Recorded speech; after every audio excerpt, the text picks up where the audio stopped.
Honnêtement, si je soutenais un dictateur qui massacre tout un pays depuis 3 ans et qui tue femmes et enfants, je me poserais des questions sur mon état mental. Donc là, tu parles de la guerre qu'il y a en Ukraine et tu traites Vladimir Poutine de dictateur. On va regarder déjà la définition du mot dictateur si tu le permets bien. Un dictateur, c'est une personne qui a tous les pouvoirs d'un pays, qui fait ce que bon lui semble, de façon autoritaire, sans rendre de compte à personne. Bon, on peut se demander si Manu, après tout ce qu'il nous a mis en termes de 49.3, en termes de dégradation sociale, réellement, si on n'est pas face à quelqu'un qui serait potentiellement un dictateur, si tu vois ce que je veux dire. Mais bon, on va faire la leçon à Vladimir Poutine. La différence, c'est ce qui semble déranger ces fabuleuses démocraties, c'est que Vladimir Poutine, lui, continue à garder son pays fermé, garde ses traditions, garde les traditions familiales et garde bien évidemment les citoyens de son pays pour son bon développement. Pas comme nous actuellement, où tu n'as pas l'impression que nous, en Europe, on est complètement dégradés, il n'y a plus d'avis, il n'y a plus rien. Ursula ne rend compte à personne, les gouvernements européens ne rendent compte à aucun citoyen. Et puis pour l'instant, je ne sais pas si tu es au courant, mais l'Europe est en chute libre totalement, perte de confiance de la part des politiciens. Il y a un gros problème chez nous, d'accord? Maintenant, je vais te poser une question, mets-toi à la place de la Russie. Si tu as quelqu'un qui arrive devant ta fenêtre, qui pointe le bout de son nez, qui te pointe une arme sur la tête et qui vient te menacer clairement, est-ce que tu attends qu'il t'attaque ? Ou tu te défends. Maintenant, venons-en aux victimes civiles en Ukraine, comme tu l'expliques si bien. Donc, en date de septembre 2023, il y avait approximativement 10 000 morts civils en Ukraine, dont 4 300 dans les régions de Donetsk et de Lugansk, qui sont pour la plupart à majorité russophones. Donc, on pourrait se demander si c'est vraiment les Russes qui ont tué ces personnes ou si c'est pas l'armée ukrainienne qui, comme à son habitude, bombardait le Donbass, etc.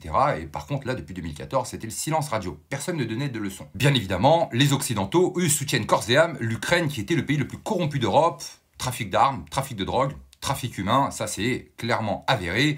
On voit bien sûr l'armée ukrainienne qui enrôle de force des citoyens qui refusent d'aller combattre, de nombreuses désertions, et bien évidemment le régiment Azov qui a des idées un petit peu comme le petit moustachu de 39-45, c'est vérifié, avéré, et si tu as envie d'aller chercher, tu tapes le régiment Azov et tu vas être vraiment surpris. Sauf si tu as envie de voir, bien évidemment, la vérité face à toi. À titre de comparaison, juste approximativement, pour t'apporter quelques informations, entre octobre 2023 jusqu'à maintenant, à Gaza, il y a eu presque 30 000 morts. Ça, c'est des chiffres officiels. On n'est pas encore complètement conscient des chiffres réels. Mais là, par contre, ça ne dérange pas grand monde. Maintenant, venons-en à cette fabuleuse vision occidentale du dictateur et de cette démocratie. Figure-toi que je ne sais pas si tu es au courant, mais les personnes à travers le monde, que ce soit au Moyen-Orient, en Afrique et dans d'autres pays comme en Asie, etc., ont vu cette fabuleuse démocratie arriver à leur porte, comme en Syrie, comme en Irak, comme en Libye, comme dans d'autres pays à travers le monde.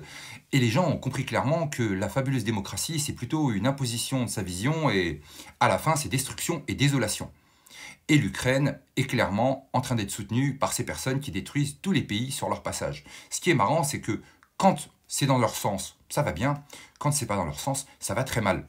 Moi, ce qui m'intéresse dans tout ça, c'est que l'Ukraine est un pays qui a été très impliqué dans énormément de choses. Tout est sourcé via l'ordinateur de Hunter Biden, par exemple. Et là, c'est silence radio. C'est à géométrie variable. Le poids des mots en Occident est réellement à géométrie variable. Quand ça les arrange, c'est dans leur sens. Quand ça les arrange pas, tout le monde est dictateur. Pour moi, j'ai l'impression que Vladimir Poutine n'avait pas le choix. Parce que vraiment, on est arrivé jusqu'à ses portes. On l'a cherché. Il protège son pays, il protège les valeurs familiales, les traditions, il refuse cette mondialisation, il refuse le mondialisme soutenu et voulu par nos élites qui sont clairement sous contrôle de certains. Et crois-moi, à mon avis, t'es clairement pas au bout des surprises qui vont tomber à la fin avec toutes nos élites qui sont vraiment reliées aux Young Leaders, au sommet de Davos et à toutes ces personnes qui sont en train de tenir en otage nos pays. J'espère vraiment qu'il y aura une libération et une prise de conscience de la part des civils en Occident et de toute façon, à ce niveau-là, ils n'ont pas le choix. Je suis navré pour cette explication, mais je pense qu'il faut toujours remettre l'église au cœur du village. Profite du spectacle. J'espère qu'au final, c'est les civils qui s'en sortiront vainqueurs parce que les élites, pour l'instant, ils veulent clairement nous amener à une boucherie. Prends soin de toi. Désolé pour les infos et je te dis à très bientôt.